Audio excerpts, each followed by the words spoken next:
Selamat malam, perkenalkan, saya Yolita Supriyadi, NIM 202212137.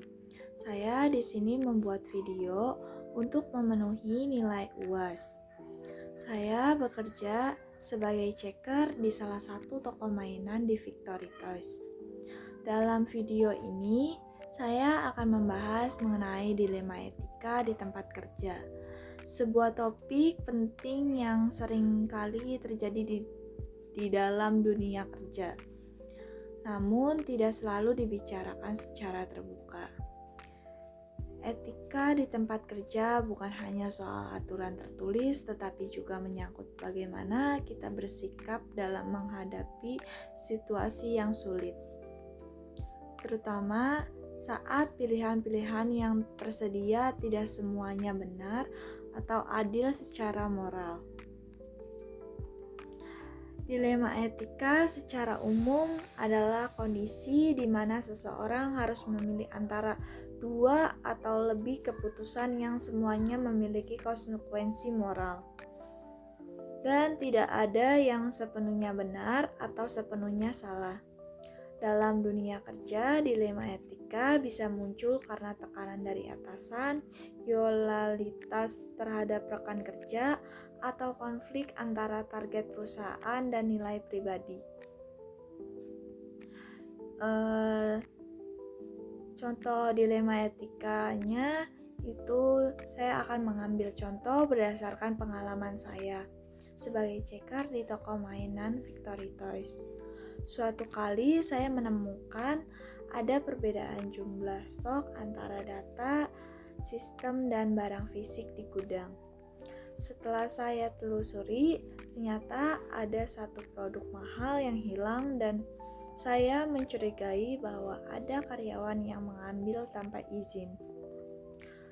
Namun, karyawan tersebut adalah teman dekat saya, salah satu atasan.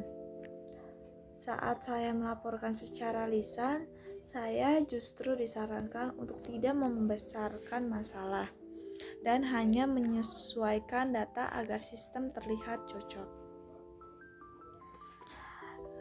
Titik letak dilema etikanya, apakah saya harus mengikuti saran atasan demi menjaga hubungan kerja atau tetap melaporkan secara kasus kehilangan ini secara resmi meskipun bisa menimbulkan konflik. Solusinya, saya mencoba menganalisis situasi ini menggunakan 3 pendekatan etika. Yang pertama, utilitarisme. Itu prinsip ini menekankan hasil yang membawa manfaat terbesar bagi semua pihak. Dalam kasus saya, ya menutupi kesalahan mungkin menyelesaikan masalah cepat, tapi dalam jangka panjang akan merugikan toko karena bisa membuka peluang pencurian berikutnya.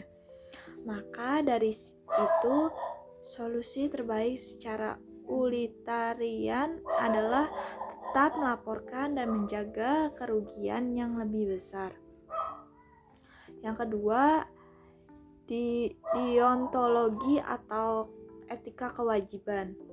Menurut teori ini, tindakan dinilai berdasarkan kewajiban, bukan hasil. Sebagai checker, tugas saya adalah memastikan keakuratan data dan menjaga sistem stok.